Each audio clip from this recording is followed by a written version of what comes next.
안녕하세요. 절대갑투비의 명품 PD 한PD입니다. 제가 어젠가요? 어제 올린 그 유튜브 방송을 보니까 그 댓글을 보니까 여러 가지 좋은 내용들이 있었는데 일단은 뇌피셜이 아니냐 뭐 그런 댓글들이 있더라고요. 뭐 제가 하는 얘기니까 뇌피셜이죠. 뇌피셜이죠. 그럼 모든 유튜브 방송이 뇌피셜일 수밖에 없어요. 그 톤이 좀 강하게 느껴져서 제 강한 생각이 들어가서 보는 시청자 입장에서는 뇌피셜로 느껴질 수 있어요, 충분히. 그러니까 각자 필터링 하셔서 들으셨으면 좋겠어요. 제가 조금 강하게 이야기를 해요. 뭐 물렁물렁하게 이야기해봤자 먹히지도 않고 받아들이지도 않고 신문에 있는 내용 그대로니까 뭔 의미가 있어요. 여러분들이 제 방송을 그나마 한 2,000명, 많이 볼 때는 한 3,000명, 뭐 5,000명 보시는 이유는 이 사람의 생각이 어떤가, 그죠? 그걸 다른 사람의 입장, 그죠? 다른 사람은 어떻게 부동산을 생각하는가, 뭐 그걸 때문에 보시는 게 아닌가. 그래서 그렇게 필터링 하시면 되실 것 같고요. 두 번째로는 방송을 제대로 보지도 않고 막 댓글을 막 다시는 분들이 있어. 뭐 실거주 요건도 모른다 뭐 어쩌고저쩌고 하는데 방송을 좀 제대로 보고 이야기하세요. 방송을 제대로 보고 이야기하세요. 이제 그분들이 단 댓글의 의도는 그거 같아요. 외지인들이 서울을 어떻게 사냐? 외지인들이 서울을 어떻게 사냐? 지금 갭 투자도 안 되고 실거주를 해야 되는데, 그런데 제가 이야기한 거는 뭐냐면 투기 지역, 뭐 규제 지역은 이제 못 사겠죠. 실거주 요건이 있으니까 당연히 못 사는 거예요. 실거주를 해야 되니까. 그러나 편법이 있다. 편법이 아니죠. 정당한 방법이죠. 만약에 그 자식들이 서울에서 뭐 대학교를 다닌다, 아니면 직장 다닌다 그러면 그 아들 이름으로 사주는 거예요. 방법은 그 사람 이름으로 사는 게 아니라 그 아들 이름으로, 그죠? 뭐 증여를 통해서 합법적이라고 한다면, 대부분 요즘은 합법적으로 하니까 증여를 통해서 그 아들 이름으로 사주겠죠. 아니면 뭐 또 다른 방법이 있겠죠, 그죠? 그리고 조금 규제적이 아닌 지역에서는 실거주 요건이 없잖아요, 아직은, 그죠? 없어요. 당연히 그건 당연히 없는 거니까. 규제적이 아닌 지역에서 살 수 있다는 얘기죠. 그런 댓글을 보니까 그런 좀 오해들이 있어가지고 참고하시고요. 그 다음에 가장 오늘 하고 싶은 얘기가 뭐냐면 요것도 이제 어떤 분이 댓글로 다루신 것 같은데, 한 PD의 입장이 왜 이렇게 달라졌냐? 왜 얼마 전에는 폭락을 예치더니만 달라졌어요. 자, 그걸 이제 오늘 좀 설명을 해야 될 필요가 있을 것 같아요. 언제부터 달라진지는 제가 정확히 모르겠어요. 한번 유튜브를 좀 뒤져봐야 되는데, 그건 뭐 다음에 말씀드리고요. 그게 중요한 게 아니니까. 자, 달라졌는데 제가 기존에 이야기했던 것은, 뭐 저희 방송을 보시는 분들을 다 이해를 시켜드려야 되잖아요. 그죠? 저 사람은 불과 뭐 한 1년 전에 막 몇 개월 전에 폭락을 얘기하더니 집값이 더 조정을 받는다라고 했죠. 근데 갑자기 이제 포지션이 바뀌었냐. 자, 여러분들, 제가 예상했던 바로는 늦어도 아주 길게 가면 한 28년 정도까지는 뭐 지방이나 수도권은 계속 조정이었으니까 그 부분에 대해서는 별로 이견이 없고요. 서울에 특히 강남의 아파트가 28년도까지는 조정을 주지 않겠냐. 저도 그렇게 예상을 했어요. 그죠? 28년도까지. 근데 어느 순간부터 계속 올라갔잖아요. 그죠? 계속 올라갔고, 그게 강남, 마용성, 뭐 그렇게 올라갔잖아요. 강남, 마용성 확장돼서 과천, 분당까지. 그 다음에 요즘 판교, 광교까지. 그죠? 광교까지 가더라고요. 그게. 그렇게 올라가는 현상을 보면서, 이거는 좀 다른 문제다. 다른 어떤 구조적인 문제가 있는 것 같다. 그러면서 공부를 해보니까 유동성이 서울로 몰린다라는 거야. 그것도 특정 지역에, 소위 말하는 고급 지역에. 이건 굉장히 중요한 얘기예요. 그러면서 이거는 이 구조적인 문제를 해결하지 못한다고 하면 집값은 투기성 거래가 들어올 수 있고, 집값이 떨어지지 않고 계속 올라갈 수 있겠다. 라고 이야기를 하고, 제가 요즘 지역균형 발전 이런 문제를 해결하지 못하면, 그리고 지역의 대소멸, 이제 여러 가지 이유가 있잖아요. 그죠? 제가 계속해서 얘기했듯이 우리 국영제의 쇠퇴, 그죠? 국영제의 쇠퇴, 그것과 맞물려서 지역의 쇠퇴, 인구 감소 속도가 굉장히 늘어나고 있고, 그리고 젊은이의 유출 속도가 계속 늘어나고 있고, 그리고 지역의 대학들이 다 이 신입생을 모집하기 어려울 정도로 가고 있고, 그리고 지역의 상권들, 제가 말하는 지역이라는 것은요, 뭐 20만, 30만의 도시를 얘기하는 게 아니에요. 그런 도시는 이미 끝났고요. 그런 도시는 이미 막 급격한 쇠퇴로 가고 있고, 최근 2, 3년간의 그 문제는 뭐냐면 광역시가 맛이 가고 있다라는 거야. 저는 거기에 포인트를 맞춰가지고 거기에서 구조적인 문제가 발생했기 때문에 많은 지방의 돈들이 서울로 빨려 들어간다라고 일찌감치 주장을 했고, 최근에 그게 통계상으로 지금은 아직 초입이거든요. 제가 말하는 게 지금 초입인데도 이런데 나중에 물 넣듯이 몰려가면은 서울은 거품 경제로 들어가는 거예요. 거품의 집값으로, 지금도 거품이지만 거품의 영역으로 들어가는 거예요. 그래서 이거는 큰 사회적 문제가 되고 있다 라는 거죠. 여러분들 이게 심각한 게 뭐였냐면요. 그리고 요 얘기부터 할게요. 최근에 우리 그 부동산 전문가들 있잖아요. 뭐 이제 그 투기 강사급들 말고 그래도 어디 뭐 이렇게 소속해서 아니면 무슨 연구소 차려가지고 좀 객관성을 가지고 하는 전문가들 또는 교수님들 이야기를 들어보면 제 이야기 그러니까 이 지방 경제 쇠퇴 더불어서 지역의 어떤 그 돈들이 서울로 들어오는 속도가 빨라지고 있다는 얘기를 굉장히 많이 해요. 그리고 큰 문제다라고 이야기를 해요. 저는 그 사람들보다 자신 있게 얘기하지만 먼저 이야기했어요. 그 얘기를. 왜냐하면 지방에서 그걸 느꼈기 때문에. 지방에서 그걸 느꼈잖아요. 전 직접 체험했잖아요. 지방에 살면서. 그나마 세종은 그래도 좋은 도시 아니에요. 지방으로 보면 어떻게 보면 인구도 늘어나고 집값도 올라가고 어떤 그런 좋은 지역인데도 불구하고 그런 감이 느껴지더라는 거예요. 그 뒤에서 이야기하겠지만요. 요즘 세종도요. 전세가 잘 안 나가요. 여러 가지 세종 복합적인 요인이 있지만, 그런데 또 뒤에서 얘기하겠지만 지방의 광역시의 핵심지, 그죠? 핵심지 빼고, 핵심지는 뭐 그 전월세의 수요가 있잖아요. 그 교육 학군도 좋고 뭐 학원도 있고. 근데 조금 더 외곽으로 가잖아요. 조금 더 외곽. 그 멀리도 안 가. 그런데 전세도 안 나가요. 전세 빼기가 힘들대. 자, 그게 앞으로 5년 뒤, 10년 뒤에 가면요. 거기는 공가가 되는 거예요, 이제. 공가가 되는 거예요. 자, 이런 상황에서 뭐 어떻게 되겠어요? 다 위기감을 느끼고 있겠죠. 자, 그리고 두 번째로 문제가 되는 게 또 뭐냐면요.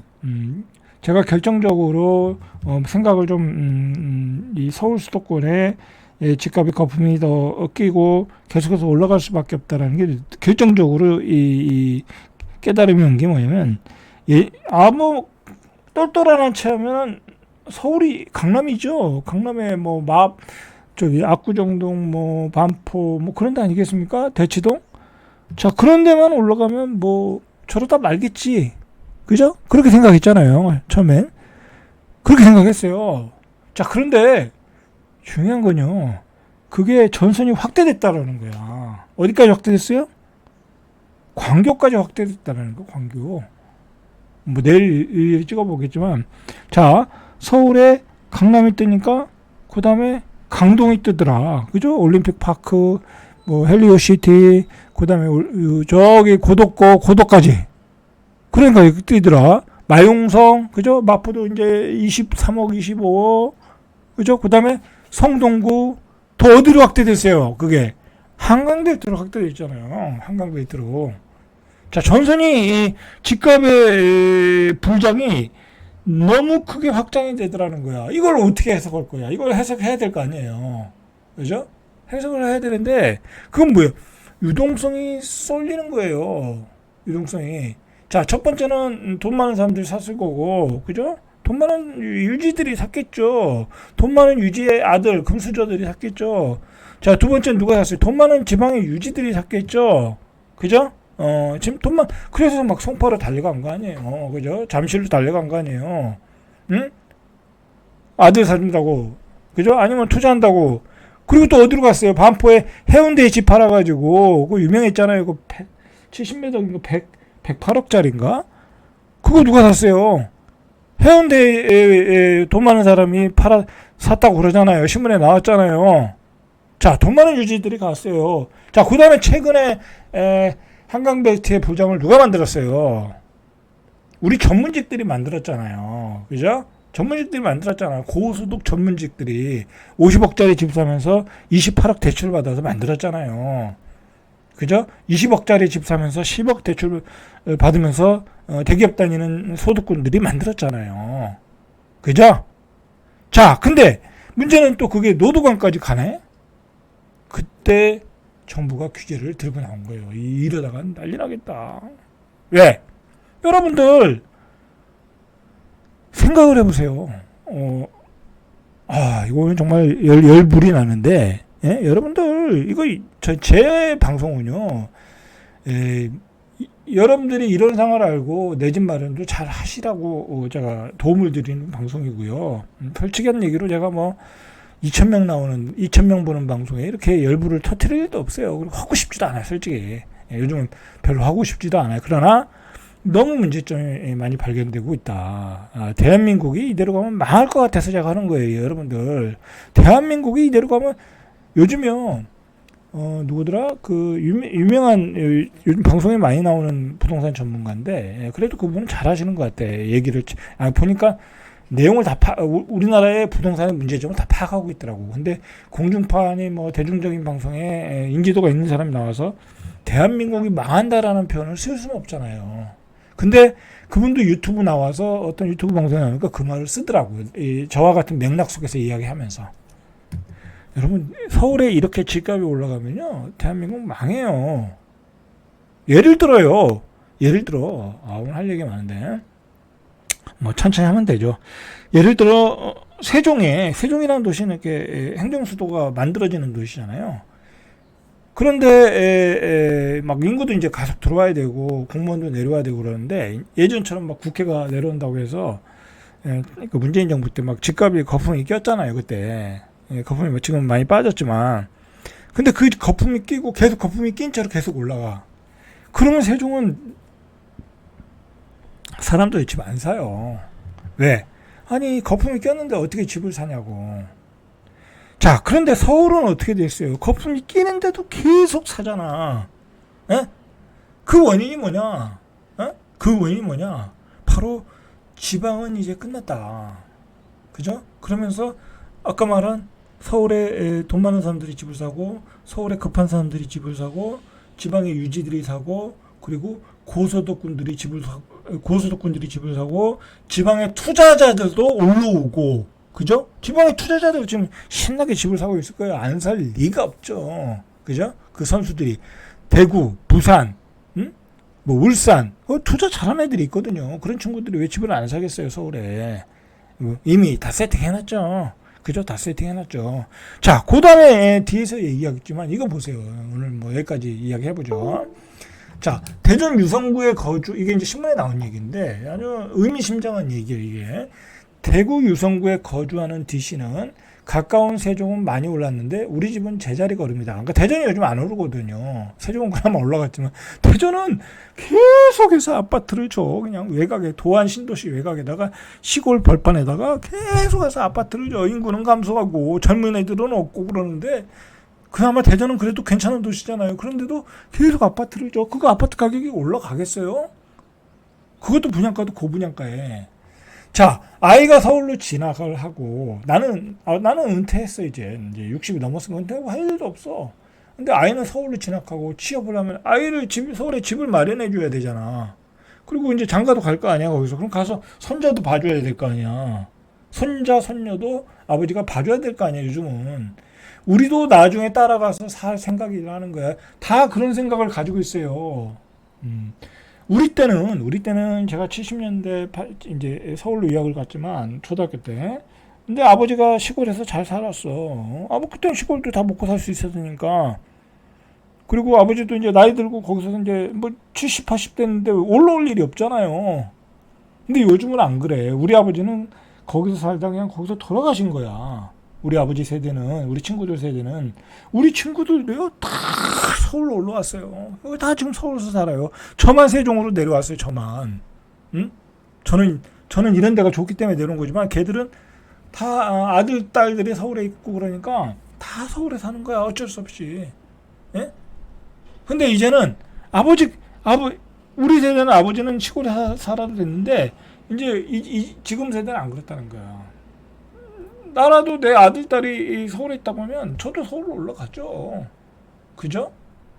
그럴 수밖에 없는 거야, 이게. 그럴 수밖에 없다. 마찬가지로요, 세종에 내려와서 사시는 분들 보면 아들, 딸이 공무원이고, 뭐, 여기 5급 행정직이고, 뭐, 6급, 2급, 7급이면 다 은퇴하시고 세종에 와서 살아요.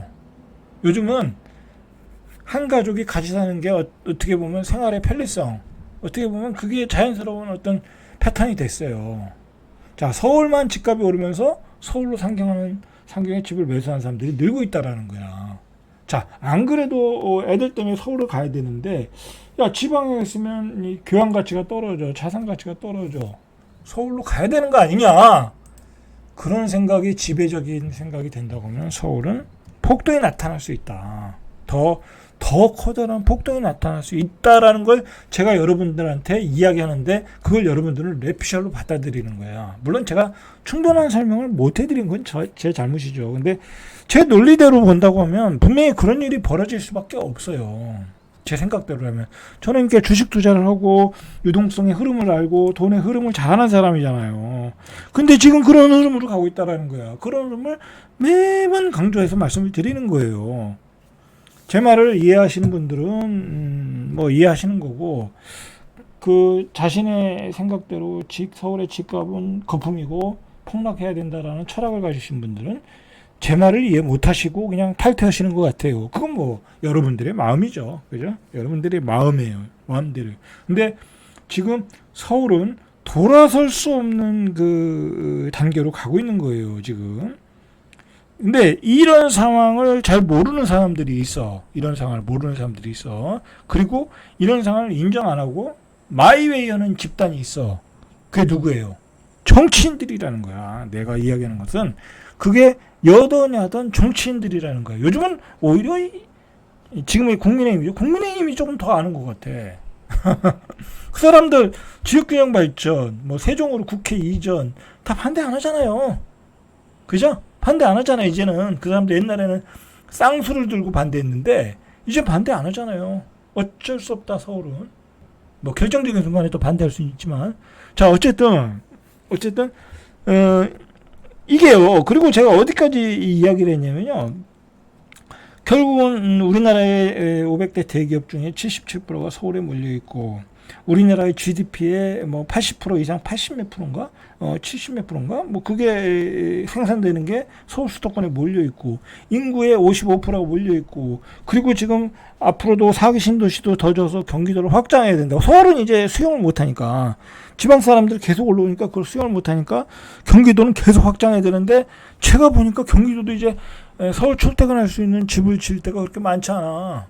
그러니까 오직하면 3기 신도시의 용적률을 높여서 더 많은 주택을 벌떼집을 짓겠다라는 얘기까지 나오겠어요. 그래서 나오는 거예요, 그게. 근데 어쨌든 처음에는 국정기획위원회에서 4기 신도시나 야 그런 거 안 해. 국토교통부에서 보고서를 내니까 안 한다고 했는데, 그건 걔네들은 전문가가 아니잖아요. 그죠? 그리고 정치 철학적으로 생각하니까 그건 안 맞는다, 지역균형 발전에. 그랬지만 나중에 보니까 그건 아닌 것 같다. 다른 쪽에서 압력이 있었겠죠. 이재명 대통령의 부동산 정책은 공급 확대인데 뭔 개소리냐고. 그래서 다시 4기 신도시를 짓겠다고 그러잖아요. 그죠? 그렇게 되면 또 경기도가 확장되는 거예요. 서울 경기도가 확장된다는 거는요, 누구한테 유리할지는 모르지만 뭐 누구한테 유리하겠어요? 지금의 여당한테 유리하지. 솔직한 얘기로. 그죠? 지금의 여당한테 유리한 거야. 민주당 입장이 유리한 거야. 응? 왜? 거기서 표가 더 많이 나오잖아요. 어차피 경상도 뭐 정치 얘기 아니에요? 경상도 표는 안 나오고 전라도 표는 잘 나오고 그러면 두 군데밖에 없어요. 충청도 표는 오락가락하고 서울 경기도는 매번 잘 나오고 그런데 서울 경기도를 지금의 여당이 포기를 하겠습니까? 포기를 안 한다는 거예요. 지역균형 발전 제대로 하겠습니까? 안 해요. 안 한다. 저는 그렇게 생각을 해요. 서울은 계속해서 발전할 수밖에 없고요. 서울은 계속해서 인구가 밀려 들어올 수밖에 없어요. 예? 제가 그런 것을 확실하게 깨달은 이유로 더 이상은 서울 수도권에서 풍랑론을 주장하는 것은 사기에 가까운 것이다 라고 이야기를 하는 거예요. 여러분들. 제 이야기는 그거예요, 여러분들. 자, 오늘은 일단 여기까지만 할게요. 얘기가 너무 길어졌어요. 절대갑TV의 명품 PD, 한 PD였습니다.